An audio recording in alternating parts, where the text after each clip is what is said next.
오늘 우리에게 주신 하나님의 말씀은 시편 14편 1절에서 7절의 말씀입니다. 어리석은 자는 그의 마음에 이르기를 하나님이 없다 하는도다. 그들은 부패하고 그 행실이 가증하니 선을 행하는 자가 없도다. 여호와께서 하늘에서 인생을 굽어 살피사 지각이 있어 하나님을 찾는 자가 있는가 보려 하신즉 다 치우쳐 함께 더러운 자가 되고 선을 행하는 자가 없으니 하나도 없도다. 죄악을 행하는 자는 다 무지하냐? 그들이 떡 먹듯이 내 백성을 먹으면서 여호와를 부르지 아니하는도다. 그러나 거기서 그들은 두려워하고 두려워하였으니 하나님이 의인의 세대에 계심이로다. 너희가 가난한 자의 계획을 부끄럽게 하나 오직 여호와는 그의 피난처가 되시도다. 이스라엘의 구원이 시온에서 나오기를 원하도다. 여호와께서 그의 백성을 포로된 곳에서 돌이키실 때에 야곱이 즐거워하고 이스라엘이 기뻐하리로다. 아멘. 몇 년 전 서남목자 교회에서 진행하는 예수 동행 세미나에 참석해 교육을 받은 적이 있습니다. 예수님과 동행한다. 이 말은 사실 교회에서 자주 사용하는 표현이고 또 익숙한 표현입니다. 그래서 이 세미나에 대해 대단히 큰 기대를 가지고 있지는 않았습니다. 이 세미나는 그 이름처럼 예수님과 동행하면서 살 것을 강조하고 또 강조했습니다. 그런데 한 가지 다른 점이 있었습니다. 그것은 예수님과 동행하되 24시간 내내 동행해야 한다는 것이었습니다. 크게 다를 것이 없는 말인 것 같은데 예수님과 동행한다와 예수님과 24시간 동행한다는 그 말의 무게는 완전히 달랐습니다. 그러면서 그 세미나 내내 반복적으로 이것을 강조했습니다. 예수님과 24시간 동행해야 합니다. 예수님과 24시간 동행해야 합니다. 사랑하는 성도 여러분, 예수님과 동행하고 계십니까? 다시 여쭙겠습니다. 예수님과 24시간 동행하고 계십니까? 오늘 많은 사람들이 마치 하나님이 없는 것처럼 살아갑니다. 과거에는 악인을 향하여 하늘이 두렵지도 않느냐 하는 말이 강한 경고가 되었습니다. 그런데 요즘 사람들에게 같은 말을 한다면 어떻게 반응할까요? 아마 콧방귀를 뀌고 말 것입니다. 그냥 무시하고 말 것입니다. 현대인들은 하나님을 두려워하는 삶을 살기보다는 자신의 욕망을 따르는 삶을 살아가는 것이죠. 시간이 지날수록 우리 사회 가운데 비상식적인 일이 늘어나고 때가 악해지는 것은 이것과 결코 떼어놓고 생각할 수 없습니다. 오늘 시편 말씀은 스스로 하나님이 없다라고 말하는 사람들의 이야기로 시작합니다. 시편 14편 1절의 말씀입니다. 어리석은 자는 그의 마음에 이르기를 하나님이 없다 하는도다. 그들은 부패하고 그 행실이 가증하니 선을 행하는 자가 없도다. 이 말씀을 통해 시인은 어리석은 자가 누구인지 정확히 짚어 말하고 있습니다. 여러분, 성경이 말하는 어리석은 자가 누구입니까? 성경은 배우지 못하고 상식이 없는 사람을 어리석은 사람이라고 말하지 않습니다. 오히려 스스로 하나님이 없다라고 하는 사람, 하나님을 인정하지 않는 사람을 어리석은 사람이다라고 말하고 있습니다. 이어지는 말씀에 이 어리석음의 결과가 나타나고 있는데요.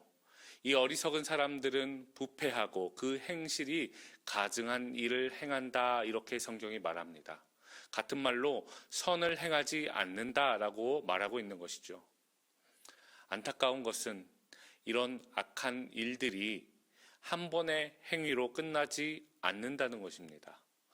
어리석은 자의 악한 행위는 파도가 되어 또 큰 힘이 되어 버립니다. 3절의 말씀처럼 다 치우쳐 함께 더러운 자가 되고 선을 행하는 자가 없게 됩니다. 그러나 5절부터 반전이 일어납니다. 5절의 말씀입니다.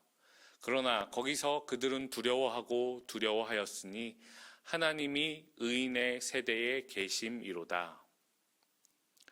하나님은 악의 홍수 가운데 의인의 편에 서 계신다 선포합니다. 이어지는 6절에서 하나님께서 그들의 피난처가 되어 주신다고, 7절에서 마침내 구원의 날에 함께 기뻐하게 될 것이다 라고 선포하고 있습니다. 하나님 없이 살아가는 어리석은 사람이 넘쳐나고 악한 행위가 가득한 세상 가운데서 그래도 여전히 하나님을 신뢰하고 의지하는 그 사람에게 하나님 함께 하신다고, 구원을 베풀어 주신다고 선포하고 있는 것입니다. 7절 중에 포로라는 이 단어를 통해 오늘 말씀이 또한 바벨론 포로기를 배경으로 한다는 것을 알 수 있습니다. 이것이 오늘 말씀을 조금 더 구체적으로 이해하게 합니다. 바벨론 땅 가운데 서 있는 이스라엘 백성들을 한번 상상해 보시기 바랍니다. 이스라엘 백성들은 지금 전혀 다른 가치관과 기준을 가지고 살아가는 사람들 틈바구니에서 이렇게 저렇게 휩쓸리고 있습니다. 하나님이 아닌 다른 우상을 섬기는 사람이 다수가 되어버린 그 세상을 살아가고 있는 것입니다. 그러나 오늘 말씀을 통해 약속하신 말씀이 무엇입니까? 내가 하나님을 알지 못하는 저들과 함께하는 것이 아니고 나를 찾고 선을 행하고 나를 두려워하는 그 사람들과 함께 있겠다 약속해주고 계십니다. 내가 그들의 피난처가 되어주겠다고, 구원을 베풀어 주겠노라고 약속하고 계신 것입니다. 오늘을 살아가는 우리의 상황이 과거 바벨론 포로기 가운데 믿음을 지키며 살아갔던 이스라엘 백성들의 상황과 비슷합니다. 하나님이 없는 것처럼 살아가는 사람들이 다수가 되어버린 사회를, 악한 행위가 넘쳐나는 사회를 우리가 살아가고 있는 것입니다. 그러나 이 악한 때에 하나님께서는 여전히 의로운 사람을 찾고 계십니다. 2절의 말씀입니다. 여호와께서 하늘에서 인생을 굽어 살피사 지각이 있어 하나님을 찾는 자가 있는가 보려 하신즉. 그렇다면 누가 하나님께서 함께 하시는 피난처가 되어주시고 의인이라고 불러주시는 사람이라고 할 수 있습니까?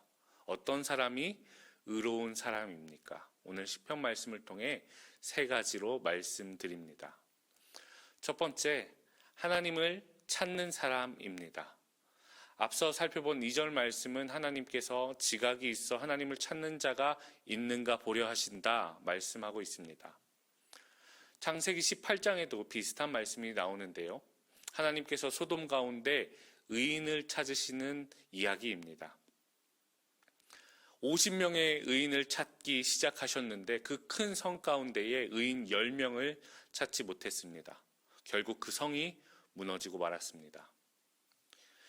이 시편 설교를 준비하면서 보니 눈에 띄는 표현이 있습니다. 자주 눈에 들어오는 표현이 있습니다. 그것은 바로 하나님의 얼굴을 구한다 하는 표현입니다. 구약 성경은 하나님의 얼굴을 마주하는 것을 큰 은혜라고 말합니다. 민수기 6장 25절에서 26절의 말씀입니다. 여호와는 그의 얼굴을 내게 비추사 은혜 베푸시기를 원하며 여호와는 그의 얼굴을 내게로 향하여 드사 평강 주시기를 원하노라. 오늘도 기도하며 하나님의 얼굴을 구하며 나아갈 때 하나님을 마주하는 놀라운 은혜를 누리시기를 간절히 소망합니다. 하나님을 찾고 하나님의 얼굴을 구하는 우리를 하나님께서 결코 외면하시지 않으시고 의로운 자로 세워주실 것입니다. 두 번째, 하나님을 두려워하는 자가 바로 의인입니다. 5절의 말씀입니다. 그러나 거기서 그들은 두려워하고 두려워하였으니 하나님이 의인의 세대에 계심이로다. 하나님을 두려워한다는 뜻은 하나님을 공포의 대상으로 만들어야 한다는 말이 결코 아닙니다. 하나님이 바로 우리 인생의 주권자임을 인정해야 한다는 뜻인 것이죠. 성경은 다윗이 하나님을 경외한 사람이었다라고 증언합니다. 다윗은 한때 아주 막강한 권력을 휘두를 수 있었고 모든 것을 다 누릴 수 있었던 사람이었습니다. 그런데 그런 다윗이 하나님을 경외했던 이유가 무엇입니까? 그것은 하나님께서는 세우기도 하시고 헐기도 하시며 심기도 하시고 뽑기도 하시는 분임을 알았기 때문입니다. 오늘도 그 하나님을 인정하며 사시는 오늘 하루가 되기를 간절히 소망합니다. 마지막 세 번째, 선을 행해야 합니다. 3절 말씀입니다. 다 치우쳐 함께 더러운 자가 되고 선을 행하는 자가 없으니 하나도 없도다. 하나님이 없다고 말하는 어리석은 삶의 결과가 어떻게 나타나는지 우리는 1절 말씀을 통해 확인했습니다. 그 결과는 부패요 악한 행위입니다. 그러나 하나님을 찾고 두려워하는 사람, 그 사람의 행위는 전혀 다르게 나타납니다. 바로 선한 행위로 드러나게 되는 것입니다. 열왕기서, 역대기서에는 많은 왕의 이름이 등장합니다. 그리고 그 왕들의 삶에 대한 평가가 담겨 있습니다. 역사적인 관점은 달라도 두 역사서가 같은 평가 기준을 가지고 있는데요. 그것은 이 사람의 삶이 하나님 앞에서 선한 삶이었냐, 악한 삶이었냐 하고 판단하고 있다는 것입니다. 사랑하는 성도 여러분, 우리도 언젠가 하나님 앞에 선다는 것을 기억하시기 바랍니다. 그리고 과거 이스라엘 왕들과 같은 기준으로 우리의 삶이 평가됨 또한 기억하시기 바랍니다. 그렇다면 선을 행하기 위해서는 어떻게 해야 할까요? 선한 삶이 결과로 나타날 수 있도록 더욱 하나님을 찾으시고 하나님을 두려워해야 합니다.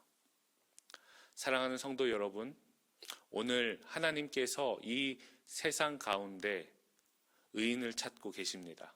안타까운 마음으로 하나님을 찾고 두려워하는 그런 사람을 찾고 계십니다. 바라고 원하기는 오늘 이 하루 하나님을 찾고 두려워함으로 선한 열매를 맺으시는 하루가 되기를 간절히 소망합니다. 기도하겠습니다. 사랑의 주님, 감사합니다. 오늘도 어리석은 세상 가운데 믿음 가지고 하나님을 찾고 두려워하는 자들을 찾으시는 줄 믿습니다. 우리의 삶의 주권자 되시는 하나님 앞에 이 하루를 내어 드리오니 선하고 복된 길로 인도하여 주옵소서. 오늘도 간절히 하나님께 아뢰는 그 기도에 선하게 응답하여 주옵소서. 이제는 우리 주 예수 그리스도의 은혜와 하나님의 크신 사랑하심과 성령의 교통하심이 오늘도 주신 말씀 붙들고 이 하루를 살아가려고 결단하는 능곡교회 성도님들 머리머리 위에 지금부터 영원까지 함께 하시길 간절히 축원하옵나이다. 아멘.